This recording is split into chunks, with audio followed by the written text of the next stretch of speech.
안녕하세요. 게으른 개미입니다. 오늘은 전 세계적으로 가장 인기가 많은 ETF인 S&P 500을 추종하는 ETF의 치명적인 단점에 대해 이야기하려 합니다. S&P 500을 추종하는 ETF에 투자하는 것은 미국 전체에 투자하는 것과 동일하다고 할 수 있습니다. 미국 시장에서 가장 잘 나가는 500개 기업을 투자하는 것이기 때문에 이 상품이 주는 안정성은 다른 상품이 따라올 수 없을 것입니다. 그중 가장 인기 있는 종목은 SPY ETF와 VOO ETF입니다. SPY는 S&P 500을 추종하는 가장 오래된 ETF로 한 주당 가격은 448달러에 이르고 있습니다. 보유 중인 종목을 보면 애플이 7.57%로 가장 비중이 높고 마이크로소프트, 아마존, 엔비디아, 알파벳, 테슬라 순으로 비중이 높습니다. 전 세계를 대표하는 IT 기업들이 포진해 있음을 알 수 있습니다. 하지만 S&P 500에 투자하고 싶다면 SPY를 매수하는 것보다는 VOO를 매수하는 게 이득입니다. SPY와 똑같은 지수를 추종하는데 SPY는 수수료가 0.09%인 반면 VOO는 0.03%의 수수료로 훨씬 저렴하기 때문입니다. VOO의 구성 종목은 동일한 지수를 추종하기 때문에 SPY와 거의 동일합니다. 애플이 7.69%로 가장 높으며 역시 마이크로소프트, 아마존, 엔비디아, 알파벳, 테슬라 순입니다. SPY가 VOO보다 수수료가 더 비싼 이유는 SPY는 보유한 주식을 공매도할 수 있게 대여를 해주지 않는 반면 VOO는 보유한 주식을 대여해주고 수수료를 수익으로 얻기 때문입니다. 투자자 입장에서는 추가 수익으로 수수료가 저렴한 VOO가 더 이득입니다. 그럼 제가 생각하는 S&P 500을 추종하는 ETF의 단점을 몇 가지 이야기해 보겠습니다.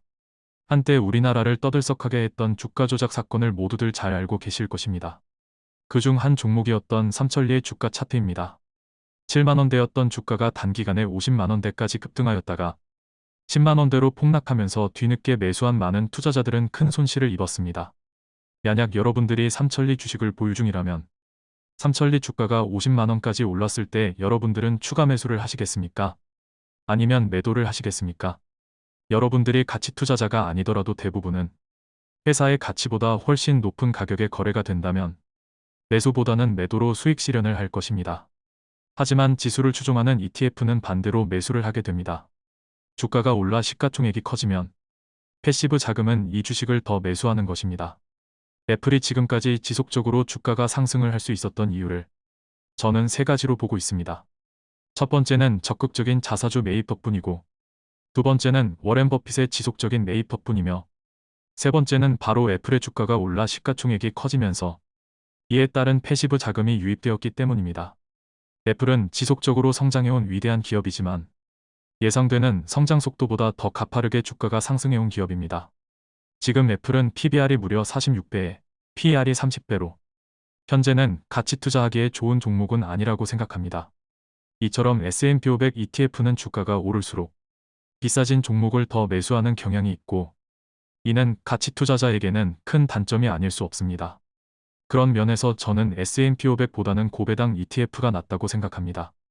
국내 고배당 ETF의 대표 지수인 FN가이드 고배당주 지수를 보면 시가총액 상위 200 종목 중 배당 수익률이 높은 상위 30 종목을 선별합니다. 고배당주 ETF는 고배당주의 주가가 급등하면 반대로 배당 수익률은 낮아지게 되고, 자연스럽게 이런 종목은 지수에서 빠지게 되어 매도가 이루어지게 됩니다. 반대로 배당은 잘 주고 있는데 어떤 이유에서건 주가가 떨어지면 배당 수익률이 올라가 자연스럽게 편입이 되면서 매수가 이루어지게 됩니다. 배당 수익률이라는 지표가 우리가 원하는 방향대로 수익 실현과 저가 매수 역할을 저절로 해주는 것입니다. 미국 ETF 중에서 고배당주에 투자하는 ETF에는 SPYD, SCHD 등이 있습니다. SPYD ETF는 S&P 500 종목 중에서 배당률이 높은 80종목에 투자하는 ETF이며, SCHD는 배당 수익률과 배당 성장률을 고려하여 투자하는 ETF입니다. 딱히 이런 이유만이 아니더라도 고배당 ETF를 선호하는 이유는 또 있습니다. 그것은 과거 장기간의 수익률을 살펴보면 알 수 있습니다. 1957년부터 2012년까지 무려 55년간의 누적 데이터를 분석해보면 고배당주의 연평균 수익률은 12.58%, S&P 500의 연평균 수익률은 10.13%, 배당률이 낮은 성장주의 연평균 수익률은 8.9%로 나타났습니다. 물론 최근 5년이나 10년간의 비교적 단기간의 데이터를 보면 성장주의 수익률이 가장 높은 것으로 나타날 것입니다. 하지만 50년이 넘는 초장기 수익률 그래프를 보면 고배당주의 수익률이 가장 높게 나타납니다. 그리고 사실 고배당주의 수익률이 높은 것은 어떻게 보면 당연합니다. 고배당 종목이 되려면 세 가지를 만족해야 하기 때문입니다. 우선 첫 번째로 주가가 저렴해야 합니다. 주가가 높으면 배당률은 떨어지기 때문입니다. 두 번째로 회사가 돈을 잘 벌어야 합니다. 돈을 잘 벌지 못하면 배당을 줄 수 없기 때문입니다. 세 번째로 주주 친화적이어야 합니다. 주주 친화적이지 않은 기업은 주주들에게 배당을 주지 않을 것이기 때문입니다. 하지만 여러분이 만약 고배당주에 투자하기로 마음먹었다 하더라도 그 전에 고려해야 할 사항이 하나 더 있습니다. 배당주나 고배당주 ETF를 투자하게 되면 세금이 뒤따르기 때문입니다. 기본적으로 배당금의 15.4%의 배당소득세를 내야 하며 배당소득이나 이자소득이 많은 경우 금융소득종합과세자가 되어 추가로 세금을 내야 하는 경우도 생기며 건강보험료를 추가로 납부해야 하는 경우도 생길 수 있습니다. 이에 대한 대안은 연금저축펀드나 IRP 계좌로 국내에 상장된 고배당주 ETF를 매수하는 것입니다. 현재 국내에서는 미국 배당 다우존스 세 종목이 가장 인기가 높습니다. 현재 국내에는 솔 미국 배당 다우존스, 에이스 미국 배당 다우존스, 타이거 미국 배당 다우존스 이렇게 세 종류가 상장되어 있습니다. 이들 상품은 SCHD와 동일한 지수를 추종하면서도 총보수가 0.01%로 매우 저렴한 상품입니다. 물론 여기에 기타 보수와 매매 중개 수수료가 더해져야 내가 부담하는 총 비용이 됩니다. 제가 매달 이 세 상품의 비용을 업데이트하여 영상을 올리고 있으니 참고하시기 바랍니다. 연금 계좌에서 이들 상품을 매수하게 되면 장점이 굉장히 많습니다. 연간 900만원까지의 납입액에 대해서는 세액공제 혜택을 받을 수 있고 연금 계좌를 통해 받은 배당금은 연금으로 수령할 때까지는 세금이 이연되어 세금을 재투자하면서 복리로 불려나갈 수 있습니다. 연금으로 탔을 경우에는 5.5%에서 3.3%의 저율과세됩니다. 원래 배당금에 대한 세금이 15.4%인 것을 생각하면 거의 3분의 1에서 5분의 1 받게 되지 않는 세율입니다. 연금 계좌에서는 배당금을 얼마를 받더라도 금융소득종합과세자가 되지 않으며 건강보험료도 추가로 납부할 필요도 없습니다. 앞으로 금융투자소득세가 도입되면 주식매매 차익에 대해 공제금액 이상에 대해서는 20%가 과세가 되는데 연금 계좌에서는 나중에 연금을 수령할 때 저율의 연금소득세만 납부하면 됩니다. 그리고 연금을 수령하다가 사망하게 되면 사망 당시 나이에 따라 저율과세 후 상속이 됩니다.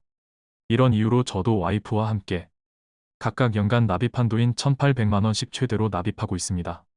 중개형 ISA가 만기가 될 때에도 만기가 된 자금을 연금저축펀드로 넘길 수 있는데 저는 3년마다 만기가 된 자금을 연금저축펀드로 넘길 계획을 가지고 있습니다. 저는 앞으로 이런 식으로 대부분의 현금성 자산을 모두 연금저축펀드에 담을 계획을 가지고 있습니다.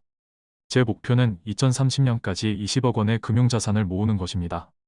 만약 배당 ETF나 배당주를 모은다면 대략 매년 4%의 배당금을 받게 될 것이고 배당금은 연간 8천만 원 정도 될 것입니다. 하지만 일반 계좌로 이렇게 배당주를 모았다가는 2천만 원이 넘는 돈이 배당소득세와 건강보험료 그리고 금융소득종합과세로 빠져나가게 되며 제 주머니에는 5천만 원 조금 넘는 돈만 받을 수 있을 것입니다. 반면 20억의 금융자산을 연금계좌에 모은다면 저는 최대 3,400만 원대의 연금소득세만 납부하면 끝납니다. 매년 2천만 원 가까운 돈을 아낄 수 있는 셈입니다. 제가 20억의 자산을 모은 이후로 40년을 더 산다고 하면 제가 아끼는 돈은 단순하게 계산해도 8억 원입니다. 그리고 실제로는 10억이 넘을 것입니다. 왜냐하면 내야 할 세금을 내지 않으면서 계속해서 그 돈을 투자로 불려나갈 수 있기 때문입니다. 이런 이유로 여러분들도 여유만 되신다면 연금저축펀드의 연간 납입 한도를 모두 채워가시는 걸 추천드립니다. 지금까지 게으른개미였습니다. 좋아요와 구독을 누르시면 부자 됩니다.